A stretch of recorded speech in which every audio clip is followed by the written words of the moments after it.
this summer. It may not be every day, but it might mean, because Thomas the Tank is summer, and they have like a festival that they pull into a town and they do. And if your kid loves Thomas the Tank, you gotta go. My kid didn't even love Thomas the Tank, and we would go to it every year because it's a pretty sweet ride. Okay, so those are the 11 things. We're gonna go back through those, but Melody says, if you wish, I can send you lovely information about Gibraltar and flights. I really want you to come to Gibraltar and give a talk here. Summer in Gibraltar is hot. We have 6 beaches, monkeys at the top of the rock, a cableway, caves, dolphins, duty-free shopping, museums. Gibraltar is very small, and very unique. Well, I would love to. I'm entertaining all speaking opportunities right now. So, let me know. Write to me. Pitch me an idea, and we'll see if we can make it happen. Because I love going places and meeting people, and I'm not a good traveler. Let's be honest about that. Getting me on a plane is super fun and interesting, but I do participate in that activity from time to time. I'm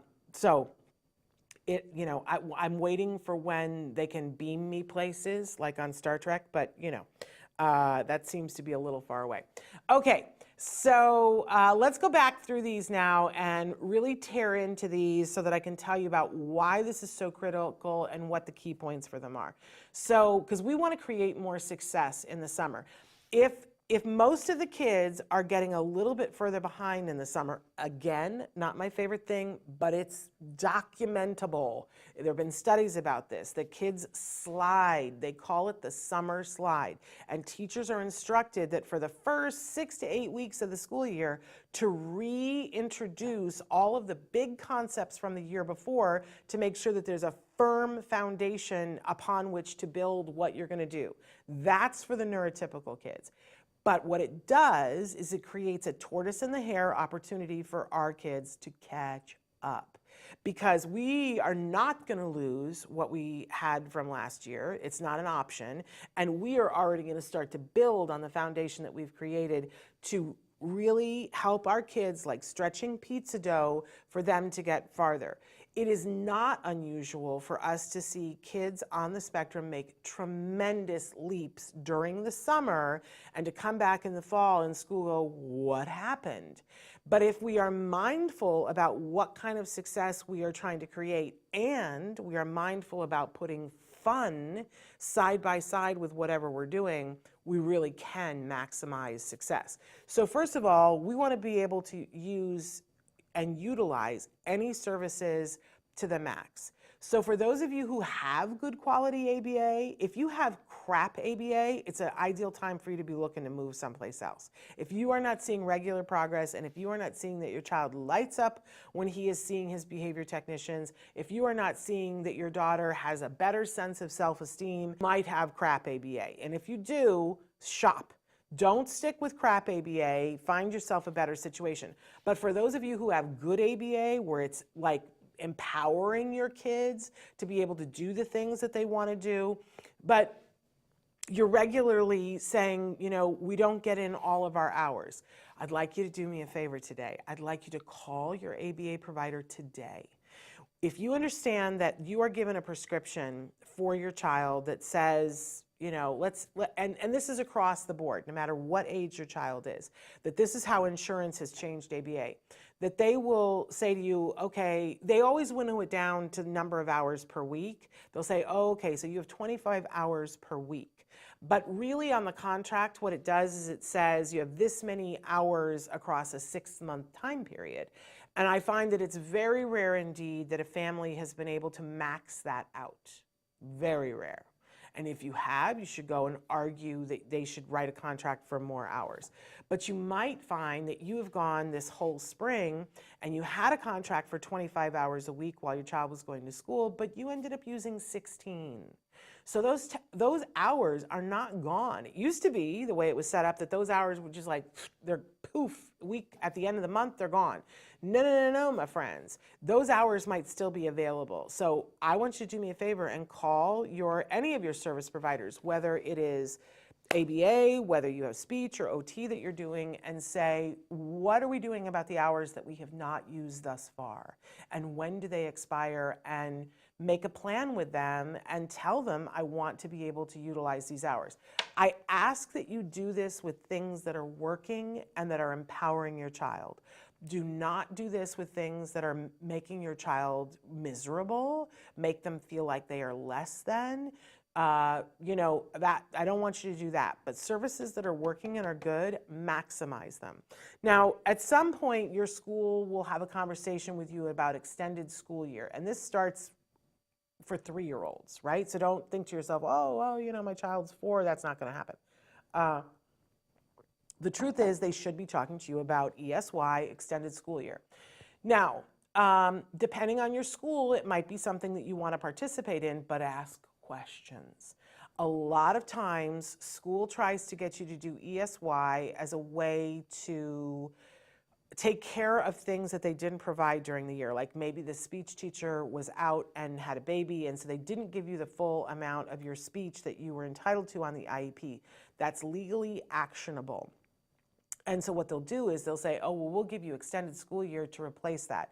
You need to be hip to that, because what they're doing is trying to give you compensatory education and make sure that it's actually compensatory, that if it was speech that you were being offered, that it's speech that you're being offered during the summer. But the truth is that it's sometimes double dipping, because your child might be entitled to ESY on its own, which would mean that you would get ESY and then you would get some sort of funding in the form of a check for what you missed from your IEP. So don't just willy-nilly agree to do ESY when it's to take the place of what was done during the school year, unless you are cognizant of what you're saying yes to and agree with it, and that it's good for your child and not just being parked in a class during the summer. There are some great summer programs, but you have to ask questions.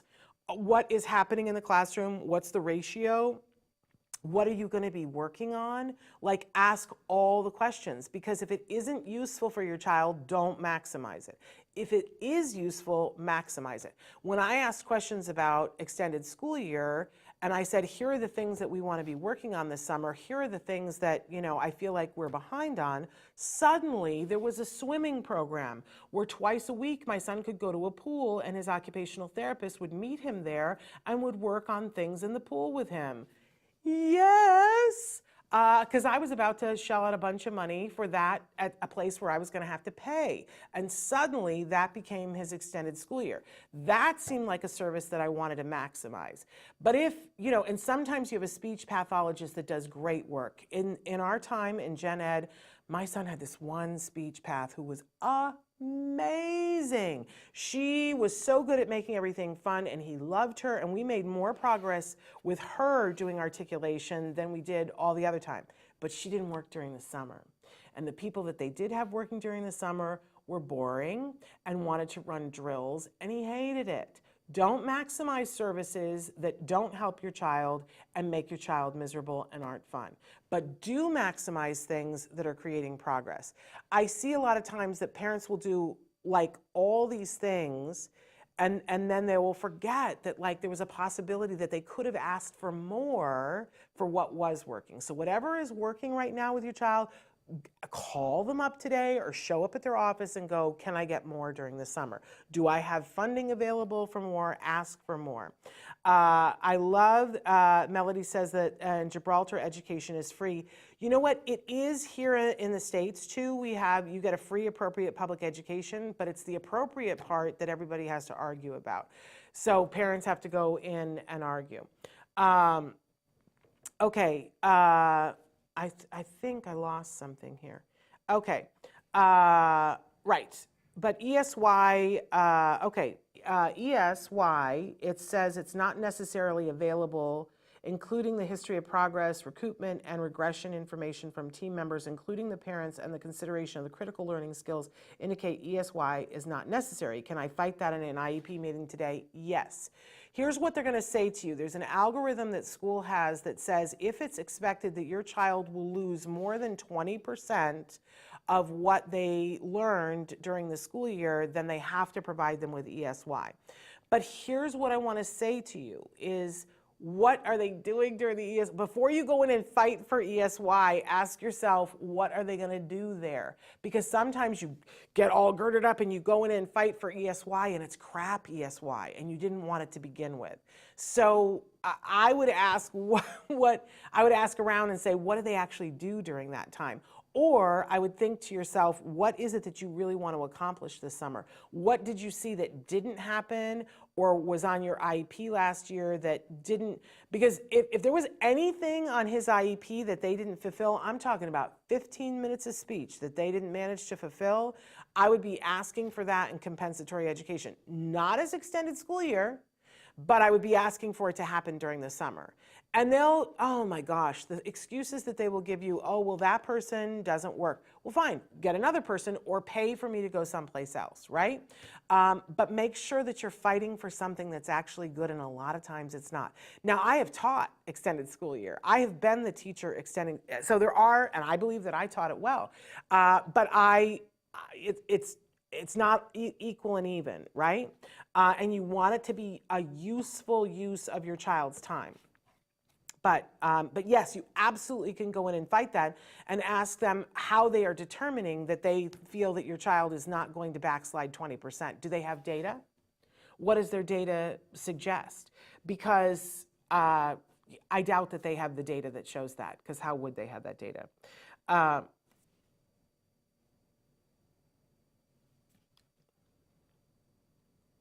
So Traven is talking to me right now in my ear. That's why I've gone completely silent. He says that something has dropped and you might have lost us for a couple of minutes. Do I need to go back, Traven? Okay, so we're going to continue on, but hopefully you guys will tell me if I'm talking about something that you don't know.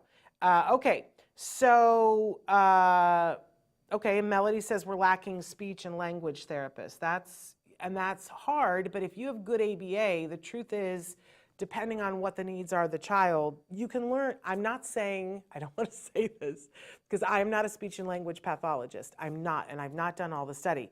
But you can learn quickly for specific things, what a speech and language pathologist, if you have somebody who says, here's what you need to work on, you can work on that easily. You can train yourself, and there's videos that can train you to do that. As long as you have somebody who says, here is the next thing that you want to work on. If you don't have that, there are some things that will help you to be able to do that that are available. But I would encourage you to find a speech path just to say, here's what I would work on. That would be the best course of action. Okay, so we're going to maximize all the services that are good and helpful and enjoyable and are leading to real progress. Maximize them.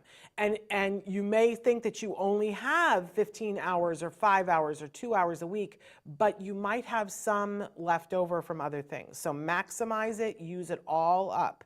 You should never leave anything on the table that's good and helpful. Okay, then we're going to make that visual schedule. There's so many different ways to do this. As I said, you can do it on the phone.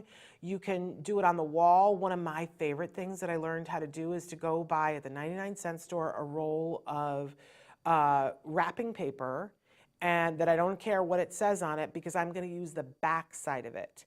And I would take that and get some 3M sticker stuff that, so it doesn't harm your wall. And I would make a big thing on the wall. And we would draw different things. There were other times that I did it with laminated sheets and with Velcro. So later, because I made it that it would be choice, I would make little stickers that would say swimming, computer time, handwriting, like all the different things that we had during the day, but they all had like little Velcro stickies on the back.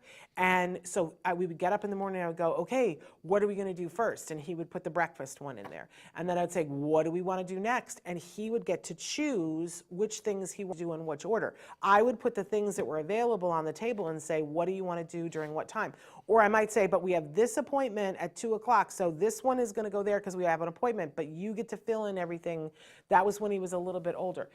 This is so helpful. This is that set it and forget it thing because, first of all, this is what they have at school. And so whether your child is preschool, or in school, their day is structured. And so often you guys will write me and say, I don't understand, my child seems to be able to hold it together really well at school, but he comes home, she comes home, and they fall apart. Well, part of that is that they need some structure. That, you know, if you think about it, if I send you off to work today, I love days where we do a show because my morning is structured. I know that I'm going to come in, we're going to do certain things, we're going to do a show, and then I know that there's a routine after the show, and now we're into the afternoon. I also love days that we come in and or I can get other work done during the morning, but if I don't have a plan to do work, I come in and I feel like an utterless, you know, rowboat. Right? We all need to have structure enough to our day to know what it is that we want to do, except for those rare occasions when we say, today I'm going to have no structure, right? But I'm asking you, you tell me, because I know for me, if I have tons of unstructured days, I fall apart. I fall apart. I don't know what to do. The simplest things like brushing my teeth, I don't know what time they happen, right? And our kids are this way too. They need a certain amount of structure to feel safe. Now, this doesn't mean that you can't change the schedule. Part of what you want to teach says that at 7 o'clock, this is what we're going to do, and at 8 o'clock, this is what we're going to do. But sometimes things happen. And then we get to make a choice. All right, do we want to flip these two, or do we want to take this and save it for another day? Now, that's teaching flexibility. I don't want you to make a visual schedule and have it be your be-all, end-all. It needs to be your safety net. That if, you know, that we look and go, oh, what are we supposed to be doing right now? And then, you know, we go, oh, okay, so we're supposed to have lunch now. Let's go do lunch. But if you say, I'm not hungry for lunch, then you can go, oh, let's move that to 1. This is a great life skill to be teaching your child. The flexibility, having a structure, and following it loosely. So having a visual schedule, and I don't know why, but as parents, we all try to chimp out on it. We're like, oh, I'll just say it to them and see how that works for you. I'm telling you, there will be anxiety before 11 o'clock. What are we supposed to be doing right now? I don't know what I'm doing. When are we going to be done with this? Just make yourself a visual schedule. Here's what I'd like to challenge you to do. Just do it, like humor me, and make a visual schedule that you can sort of customize or order one on Etsy or from Pinterest and use it for a week and tell me if you don't see that your anxiety and your child's anxiety is less. You know, and in a week you can come back and say, Shannon, you're out of your mind. But I know you won't. I've done this challenge before. Everybody goes, oh, I had no idea. I had no idea how much easier it was if it was set up. So let's do that. Autism Journey with Elijah says, oh gosh, it becomes a circus in our home if the schedule is broken. I'm not saying break it. I'm saying make a conscious decision and even vote and say, are we going to choose right now not to break it, but to move something from here to here? And there are consequences to that, right? But yes, but if you don't have a schedule, I'm sure that it's chaos too. Brian says structure, I get it. ASD kids and I still on learning curve, this one. We all are, Brian. I don't know what it is. I am resistant to this. When we started off in the pandemic, the truth is like the whole schedule went out the window, right? And we very gradually settled into a new schedule. But we were in the middle of the school year, and my son kind of had a schedule with his day, and I kind of had a schedule with my work day. Then we got into the summer, and we thought that first summer, we thought it was all going to be over, but it wasn't, and I didn't make a visual schedule. And we got about 2 weeks in, and we were all a mess. And, you know, my son was a junior in high school with no supports, and I was like, oh, we still need a schedule. We still need a schedule. And my husband needed a schedule. I needed a schedule because our days were kind of like this mush, right? So we made a schedule and suddenly everybody was happier. Because you know what also happens when you make a schedule is that you make a decision of what to prioritize. Automatically, you've made a decision to say, oh, well, I'm going to schedule some of the things that we're talking about later on, like I'm going to schedule physical time. And when you schedule it, it actually happens and it makes you happier. So it's important. And as much as we go, oh, I really don't want to do it, take a minute and make the visual schedule. and make it customizable, or buy one that's customizable, and you will reap the benefits, my friends. But don't let it drive you, you drive it. Okay, number 3, you're going to schedule on that visual schedule, there's going to be one fun thing a day. And this is one of those positive assumptive questions that they tell you to ask. So in the morning, you wake up and you don't have to schedule it days in advance, but if you think to yourself, ask yourself the question, because our brains are computers and they always answer yes. So ask yourself a positive question. What could we do today that would be so much fun that I would really enjoy it, or that my child would really enjoy it? What's one fun thing that I could do today? And then let your brain answer the question. It will say yes, that there is something fun that you can do. And you can also ask your child this. What if they're older and they are good at making choices? Our younger kids don't know how to make choices, right? We need to help them to learn how to make choices, but this is a way that we can do it. Your brain might think of 2 fun things, like it might think, we could fill up the kiddie pool and stick our feet in it, and that would be fun. Or we could make mud pies, right? And maybe you could do both of those, right? But because it's all in the kiddie pool. But you could say to your child, you could draw a picture and say, we could fill up the kiddie pool today, or we can make mud pies, and let them choose which one that they want to do. But I will tell you something, the days fly by. And you're not going to remember everything that happens in these days. As much as you think that you will, you won't. You're not going to remember every single challenge that you have met this summer with your child. Your brain can't hold on to that much information. But I'll tell you what you will remember and what your child will remember: the one fun thing you did every day. And they may only remember a snippet of it. You may only remember but I'm telling you, that is what your brain is going to hold on to in the future. And you are on a timeline moving along with your child, and your child is going to get older and older and older, and the challenges are going to change. You want them to be able to look back and remember these nurturing, happy moments, not that they made progress. That is not what their brain is going to hold on to. So I've told people before that we used to do a thing in our house that when the therapy was over, and we called it therapy back then, when the last behavior technician left our house, it was a very hard transition for me. I would be trying to, leave what I had been working on aside. My son was like, my day has been very structured and I don't know how to move into now just playing. It's like you have to make a transition, right? My husband would be coming home from work and we would all be a little like, I'm stuck in 2 worlds here. So we would put on, we had a cassette player. This is how old this was. But we had a cassette player and that had a CD player in it too. And we would play one song. This is before everybody had all the echoes and the things, and you could, ask people to play music for you and it would just appear, right? But we would play one song and we would dance it out in our living room, all the 3 of us.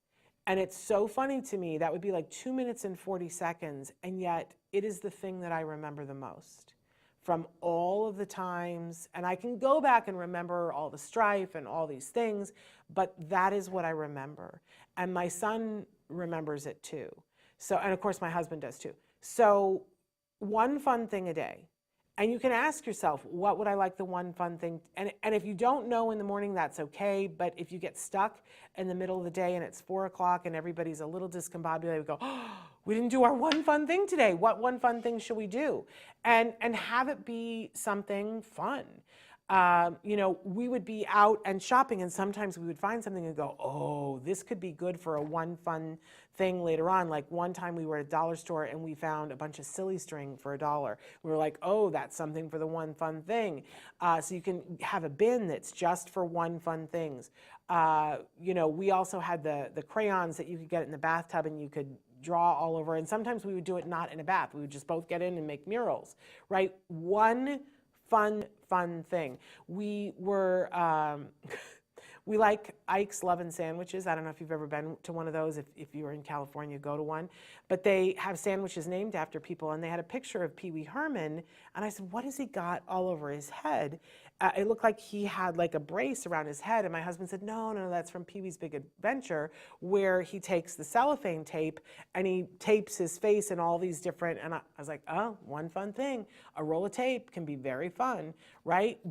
Don't be afraid to get silly, but have one fun thing a day. For us in the summer, this was often we had an HOA pool at our condo, and going to the pool, that was our one fun thing. Everybody looked forward to it. After dinner, half hour after dinner, it's pool time, right? And it took all the stress of the day away. Love, love, love. One fun thing a day. Schedule it, but you don't have to schedule it until the day of. Okay, important though for everybody's memory and mental well-being. Okay, now we're going to get into the picking 3 skills. The first one is pick 3 skills from last year to perfect. If there was something that your child struggled with, now is a lot of times the reason why your child struggled with it is because we didn't have the time to get after it in a fun way. Like sometimes at school, they're like, well, they just need to have that skill and we just need to drill it. I'm not a fan of that, right?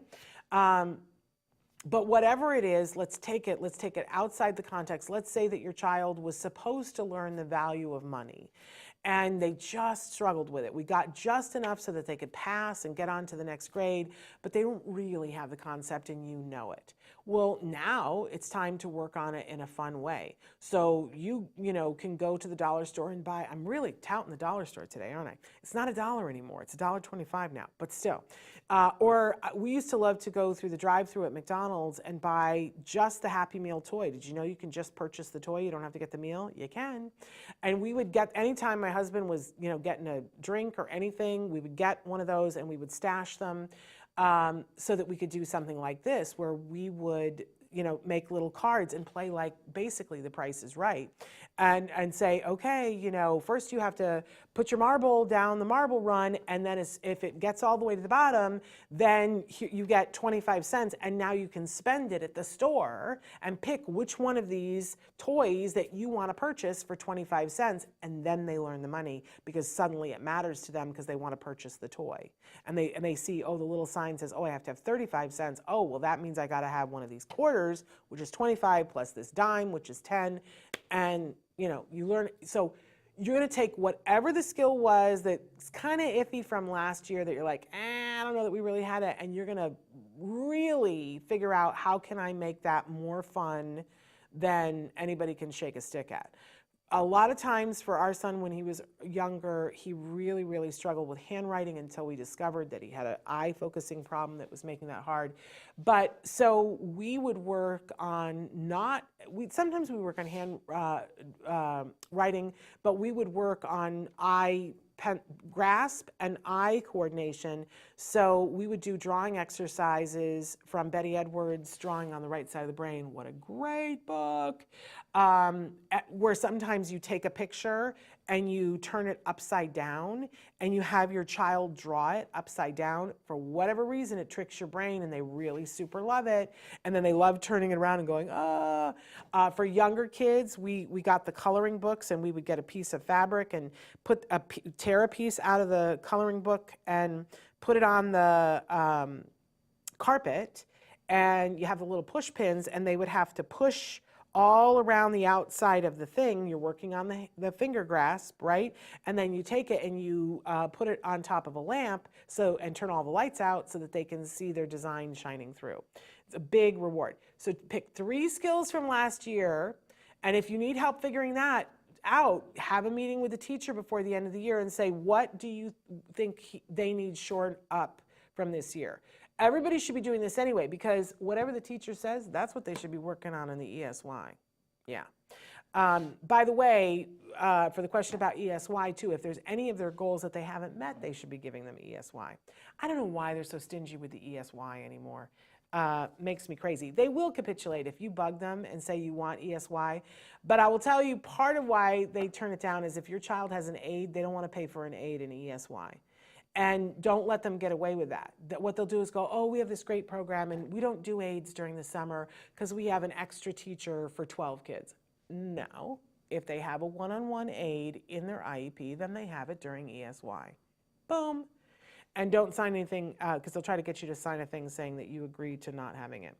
Okay, the morning always with the same narrative, even before his eyes are open. Pee time, get dressed, food, teeth, jacket, shoes. We must be out the door by 8:15. It works. I will add a visual version. I'm listening intently. Valuable words, Shannon. Yeah. I love that. You know, if you, a lot of times people find with the morning ritual, it's a lot. I'm a 60-year-old woman and it's a lot for me to get out the door.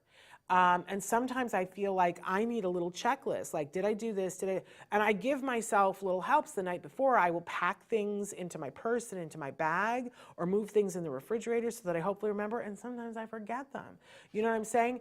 And so a visual schedule of, you know, this is the order in which these things are. I'll tell you, it helps them to organize their thoughts, and it also helps you so that you don't have to nag. You can go check the schedule. Do you have all those things? Go down the thing, and then I don't know about you, but I hate to have people yakking at me in the morning while I'm trying to think it through. It helps them to get their own selves together and not be interrupted by somebody else's process. Believe me, a lot of times they really love the visual schedule. Okay, so then the other flip of this 3 skills thing is, so you're picking 3 skills from last year that you're going to really hone in on and get fun, but now we're going to pick 3 skills from next year to get ahead. This is that tortoise and the hare thing, because I'll tell you something, when our kids, a new concept gets introduced during the school year, and if our kids haven't ever had anything to do with it before, they're a little bit behind, right? Because it's going to take them a little bit longer than the other kids, so they need a little bit of a jump start. So if you know, for instance, that next year is the year where they're going to work on the multiplication tables, do not wait for the school year to start. Get all up into that, go on Pinterest and find what are the most fun ways to learn the multiplication tables. You know, look that up on Pinterest, and I'm telling you, there's a teacher who's got a packet for $10 that's more fun and a game and, you know, than you could ever imagine, right? So know what it is. I used to, I hope it's not too late, but it might be, this is the time of year where they have the end of the school year thing where you get to go and see your child's classroom, and this whole classroom is decorated with all the art projects that they did during the year, blah, blah, blah, blah, blah, whatever. I go to those religiously, and I thank the teacher, and I look at my child's artwork, and I squeeze him, and, you know, all of those things, but then I duck out as early as I possibly can to go into the classrooms of all the teachers that are teaching the next year. And I'm asking them all kinds of things like, what do you work on? Do you know my child? Have you heard of my child? What are the big concepts during this year? You can look it up online, but it's better to get it directly from the horse's mouth, right? What are the big things?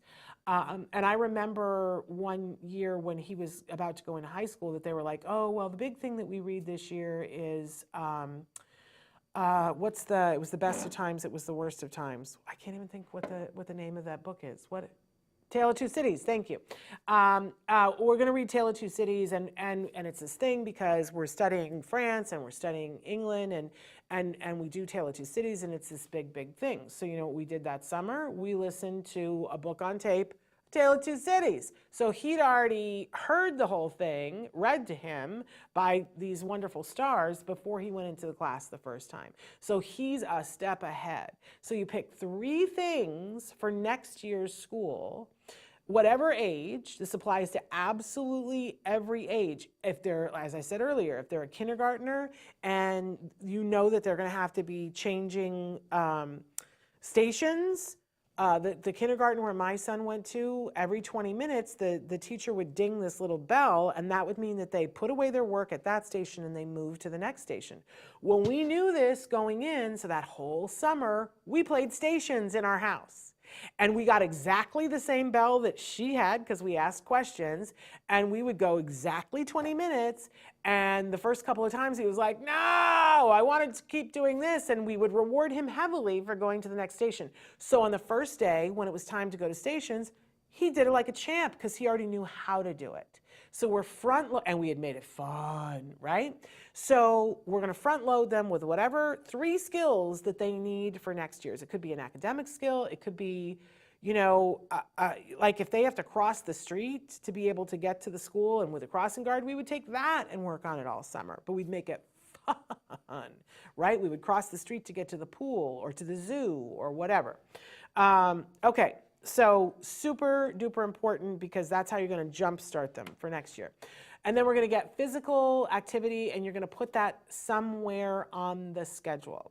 Now, I'm a big fan of swimming in the summer, because we know that for many kids on the spectrum, water is either very reinforcing or very terrifying. And we don't want to terrify anybody, but we need to make sure that they all know how to swim.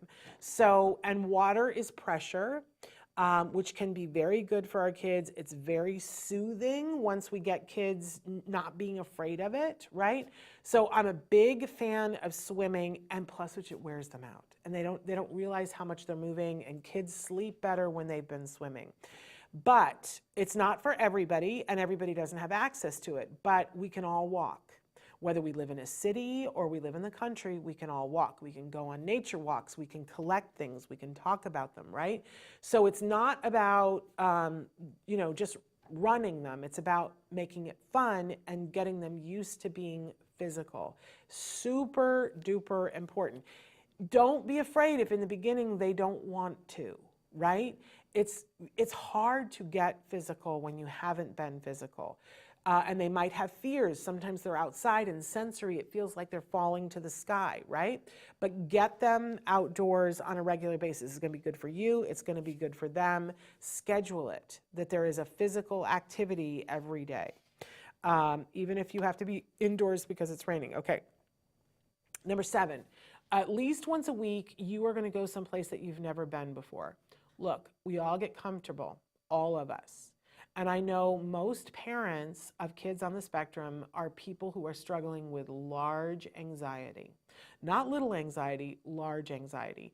And sometimes we get stuck in a pattern because we're afraid that our child is going to be set off.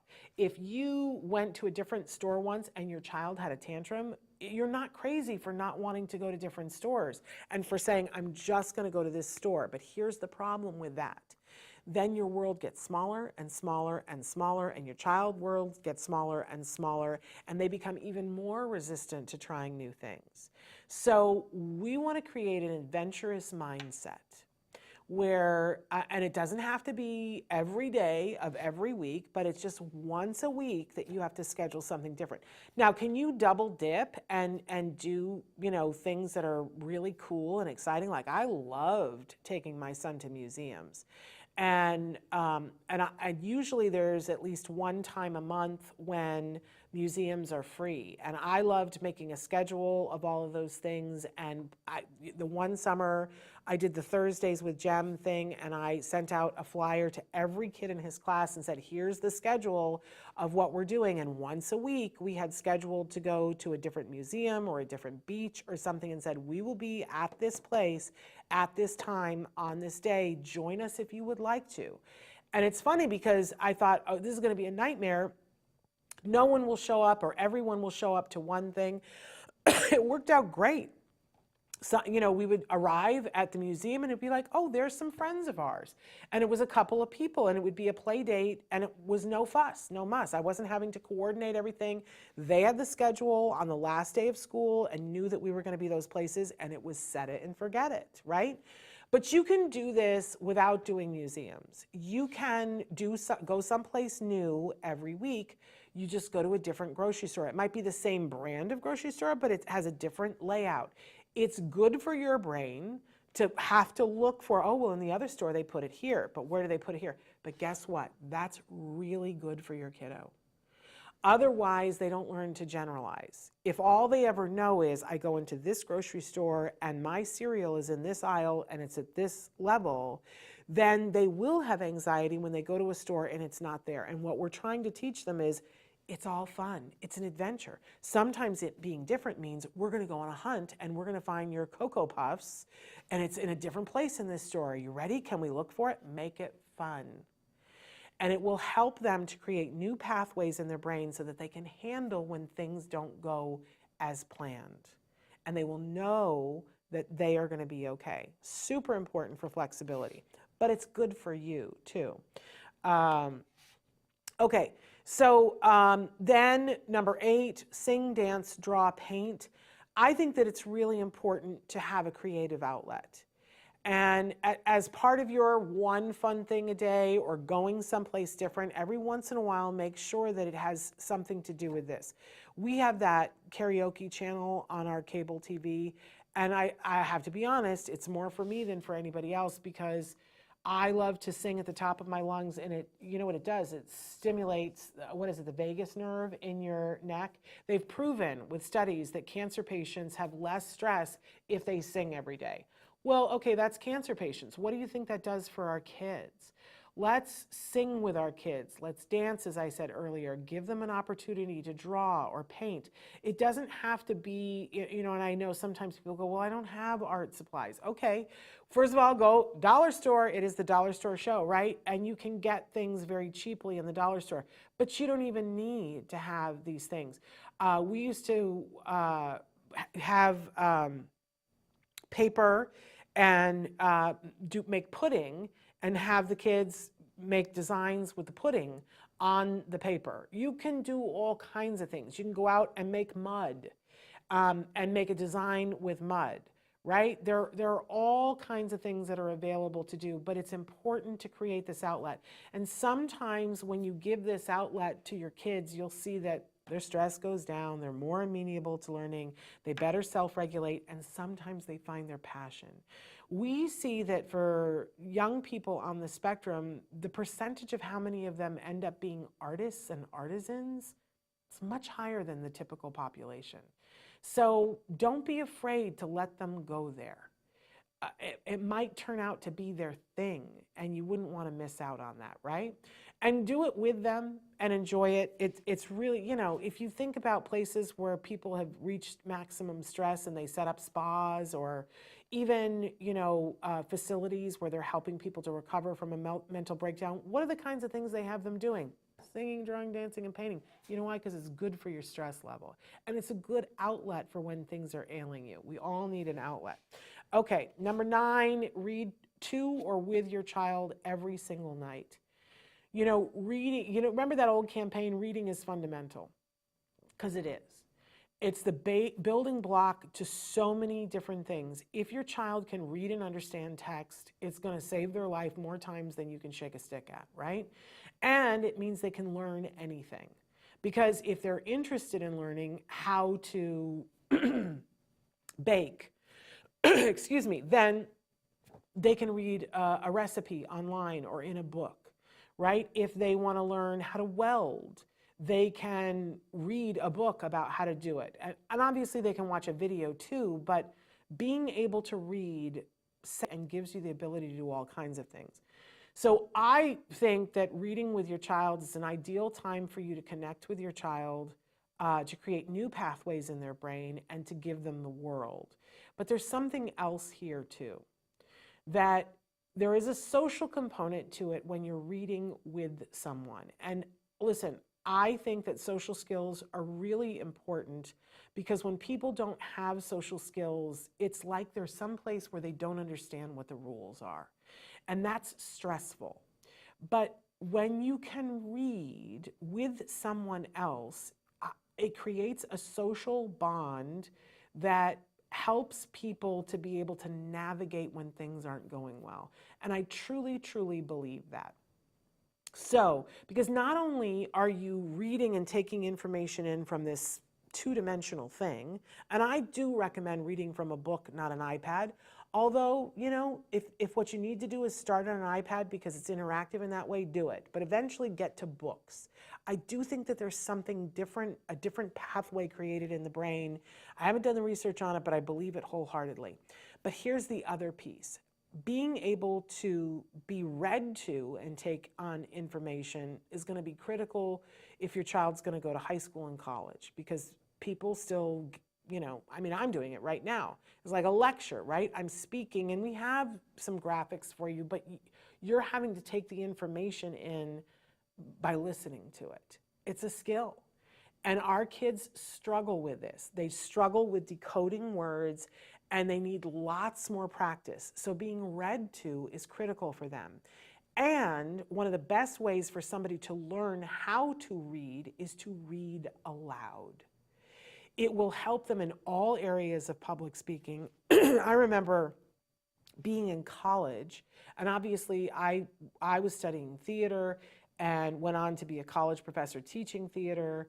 I also taught English and other things too in junior high and high school. But theater was my thing, And one of my professors said the single best skill you can give yourself is to read aloud for 20 minutes every day. You'll be a better speaker. You'll have more confidence when you're forced to speak and to do things. And it's just a skill that gets built up over time. And I took that very seriously, and I saw that it changed things for me, confidence-wise. And then I did that with my son, and my son gets up and speaks in front of people, and I'm in awe of how he does that. But I really believe that part of how he got there was that we read together every night, and we really did that until the point when he was like, stop it, I want to read on my own. And he was maybe, like 15, 16 years old. So I really, really wholeheartedly encourage that.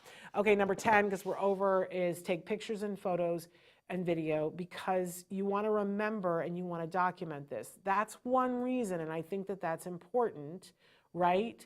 But I also think it's critical for you to help your child to understand about photos and videos. Here's why. We have been checking in with a lot of the people who Dr. Doreen worked with over the years, and we're hearing back from a lot of people that one of the things that helps them in the adult world socially is pictures and videos. One mom was telling us this story, and then we talked to her son about it, about how they went to Europe to visit Europe, and she said it was kind of driving her crazy because he was videotaping everything, and she kept saying to him, but you're missing it. You're missing the experience. Put the camera down I love that you're videotaping, but put the camera down every once in a while and actually experience it. And he said to her, you're not understanding. This is the way that I'm experiencing it. And that every night they would go back to the hotel and he would rewatch the video, and he could see all these things that he would have missed because there was too much sensory information. So, and we've been talking to young adults on the spectrum and seeing that this is a way that they make sense of their world.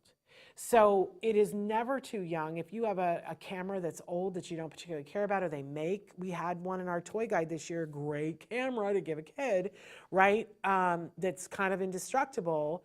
Put the camera in their hands and then look at what they take pictures of. Look at what they videotape. Talk about it with them. Have a conversation with them, or point things out to them, language it to them wherever they are in terms of their language. But it's important. I really feel that it's a really important thing today to be doing. One day he broke out reading an entire online recipe for my wife. He was giving us instructions and measuring. Well, that's the other thing with the videotaping, is that because they're so into YouTube, have them make an instructional video. That was one of the first things that I did with my son. We used to make this pink lemonade that had no sugar in it, and we would make it pink with beet juice. Now I think about it, and if you're somebody who has sugar, it doesn't taste all that great, but if you're not having sugar, it's great.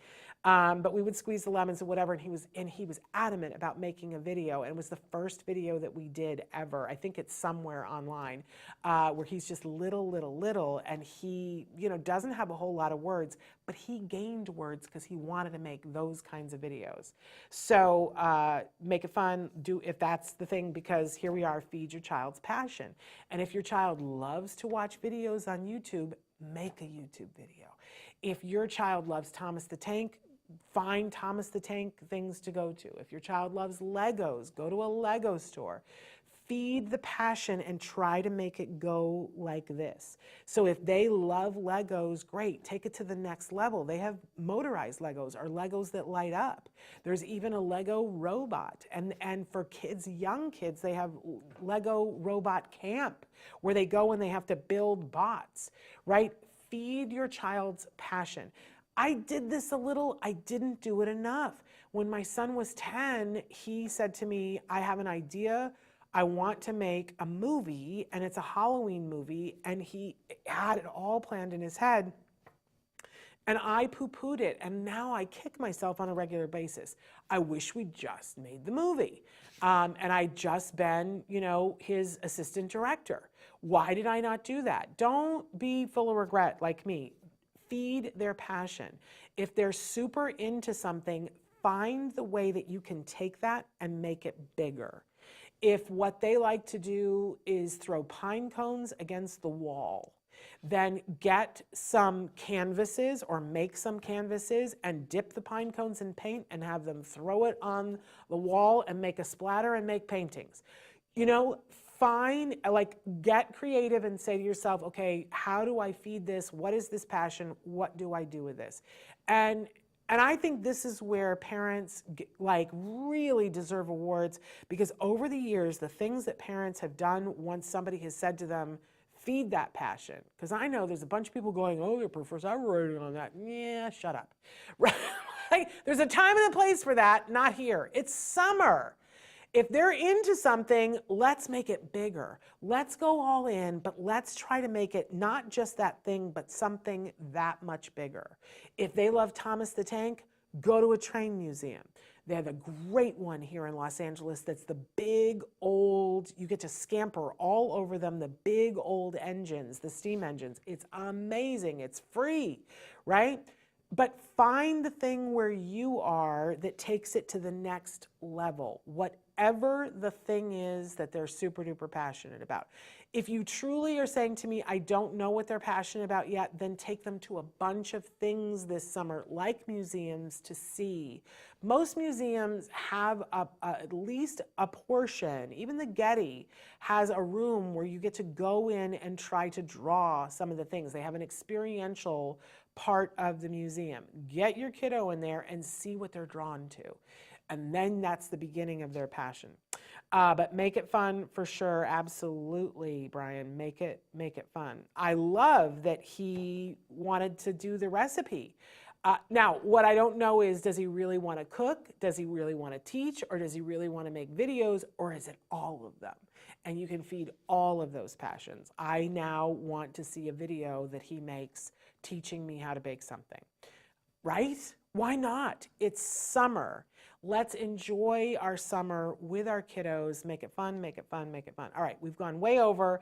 I just love you so much, and I'm so proud of all of you for the things that you are doing.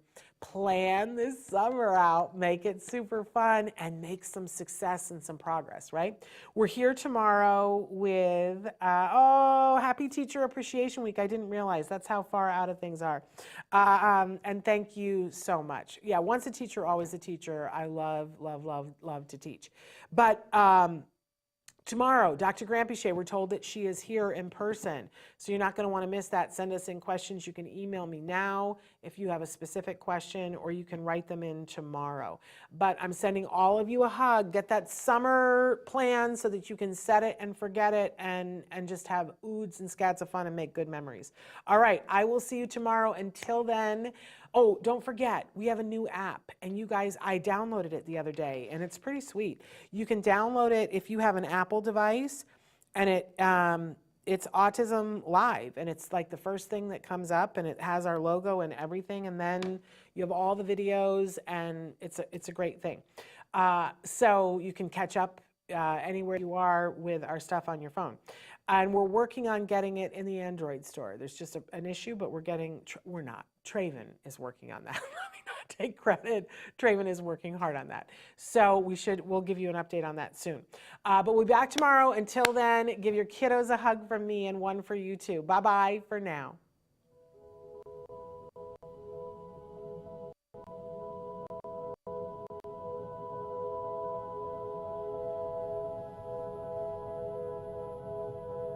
if you found anything helpful in this video, please give us a like. In fact, make sure that you smash that subscribe button on YouTube and give us a like on Facebook.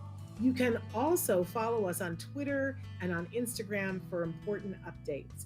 And please download our free podcast wherever you get your podcasts. Thank you so much. See you next time.